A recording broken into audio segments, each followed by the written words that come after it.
ఇక జూబ్లీహిల్స్ ఎన్నిక చివరి అంకానికి చేరుకుంది ప్రచార పర్వం అనేది విషయంలో ఒక కంక్లూజన్ చూసే వాళ్ళందరికీ ఒక పిక్చర్ అయితే చాలా నీట్గా కనబడుతుంది.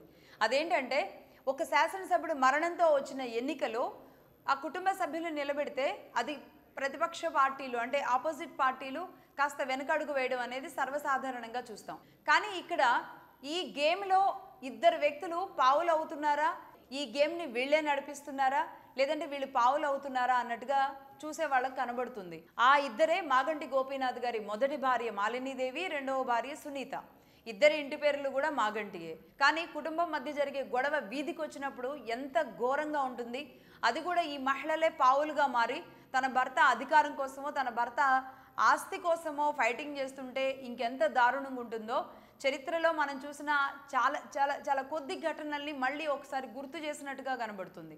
మన కళ్ళ ముందే జూబ్లీహిల్స్ లాంటి ప్రతిష్టాత్మక ప్లేస్లో ఉన్న ఒక ఎమ్మెల్యే మరణం తరువాత ఆయన మరణించారు అని ఆ భావోద్వేగం నుంచి ఆ కష్టం నుంచి బయటికి రావడమే ఫస్ట్ కుటుంబ సభ్యులకి చాలా బాధగా ఉంటుంది.